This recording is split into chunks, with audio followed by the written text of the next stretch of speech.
Hi, my name is Jonathan. I live with RSD or CRPS, which is chronic regional pain syndrome. When I first got it, it was called RSD, so that's usually what I end up calling it. But since nobody calls it that way, I don't remember what it was for or what the initials were. But anyway, I'm making a video because over the last number of years, I have lived with this chronic pain and had to deal with it on a daily basis, and perhaps my trip through this whole thing can help someone else and they won't have to go through some of the things that I've gone through. So I'm going to kind of do this in a couple of different ways. I'm going to start out by listing all of my health issues, because that's how I got it. I got RSD through just being injured too many times. I was extremely athletic growing up and got hurt a lot, and those injuries over time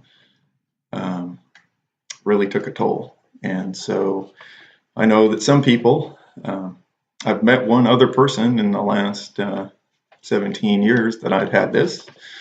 I received it in 2001, but I finally met somebody else who has this, and they got it from, it was a young girl. She jumped off her bed when she had some knee pain. When she jumped off her bed, her leg swelled up and then froze in a 90-degree angle, and she ended up with it as well. But that's kind of her story to tell. So anyway, I'm going to start off by describing what I've been through medically first, and then I guess you'd call it the spiritual journey.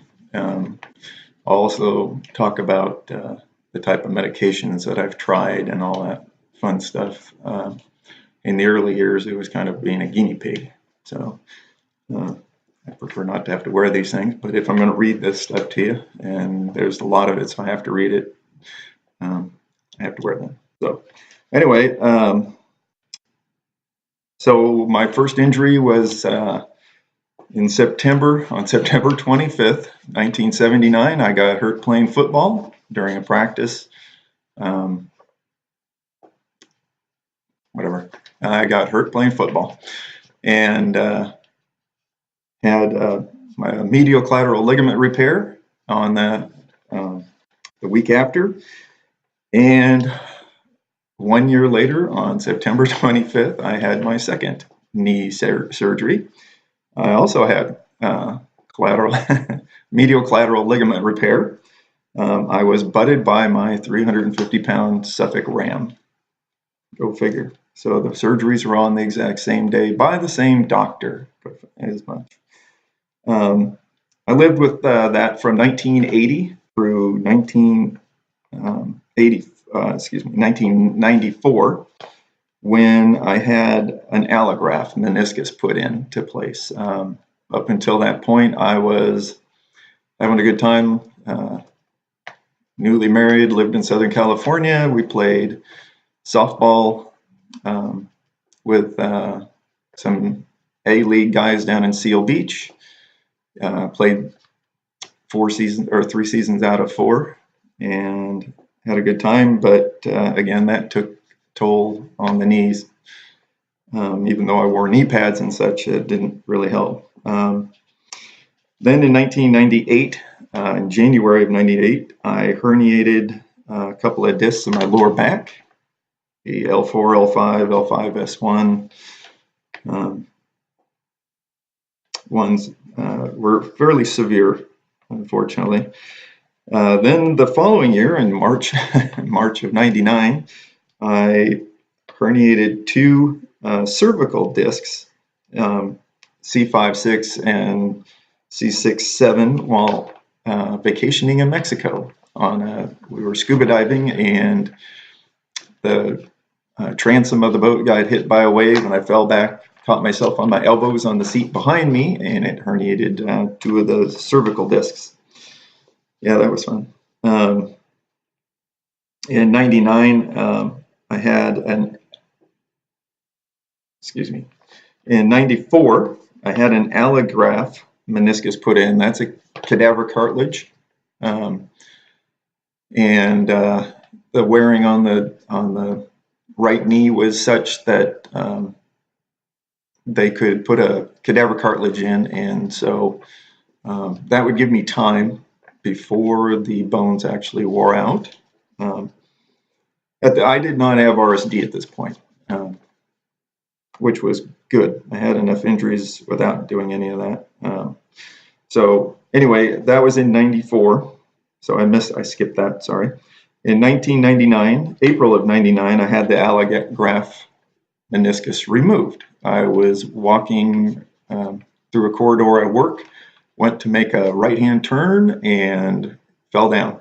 And it's kind of funny, one of those things. The only thing I still see today when I think about that is trying not to hit my face on the brick wall, because when I turned, there was a brick wall right there, and I'm 6 foot tall, and so I started going forward, and all I could think of is don't hit your face on the wall, because that would just added to the fun, I'm sure.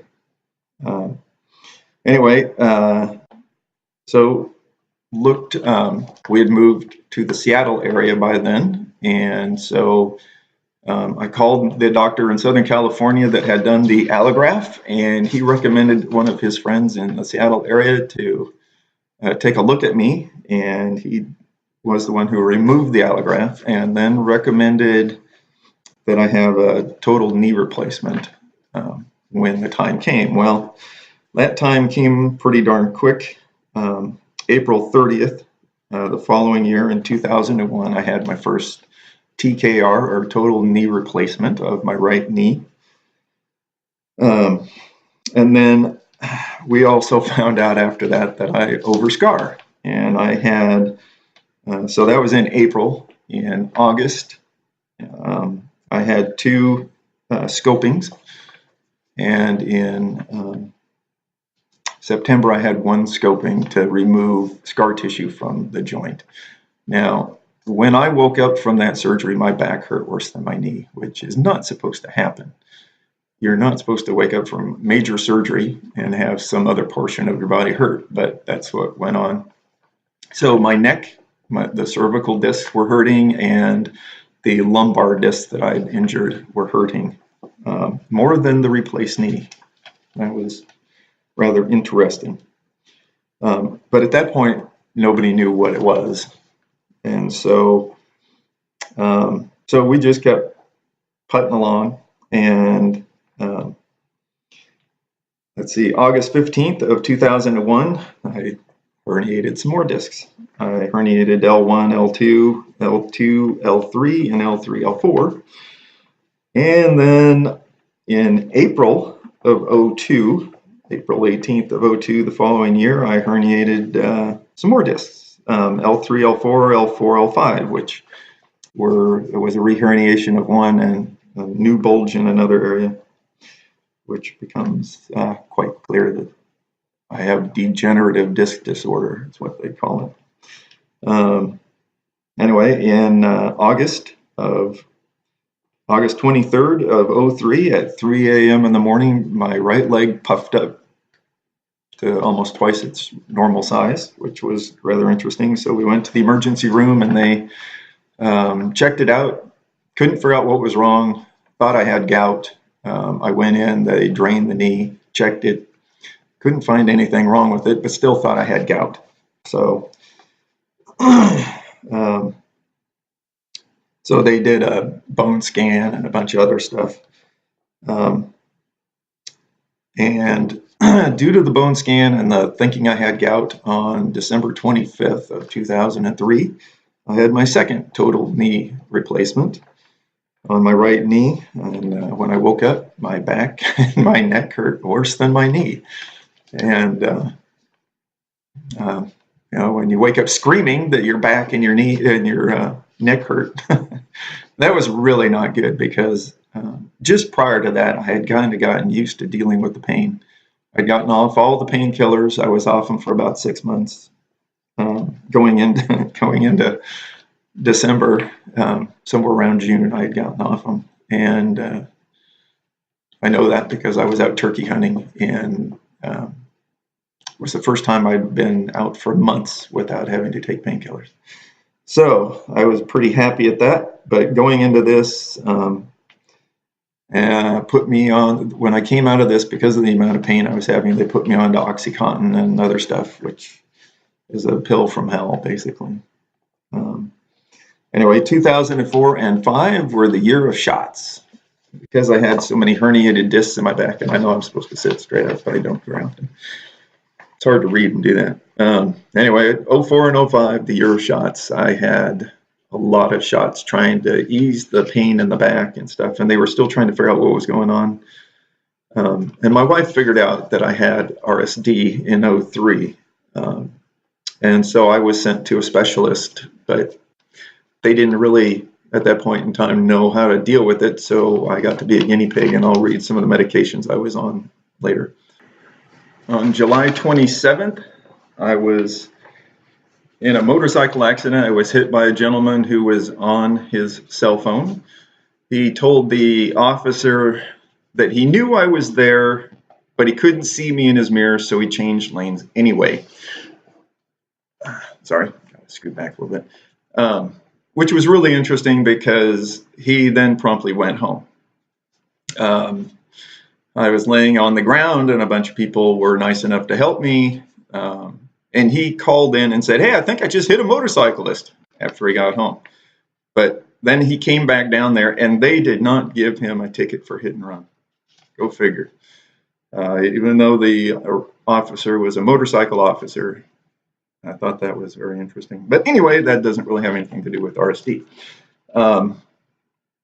But it really didn't help me because I landed on my left shoulder, which again caused the RSD to go there. It seems to go to places that you have injuries in, of which I have quite a few. Let's see. Then in May of 07, or excuse me, 08, I had for years had problems. And we went in and checked. I had an esophagram, which is where they make you swallow the icky liquid, and it came out that I have a hiatal hernia. And that was real fun. Anyway, then they did, in February of 08, they did a full body scan. So on the MRI, so I have herniated discs, or bulging of discs, in L1, L2, L3, L4, L5, L4, L5, L5, S1,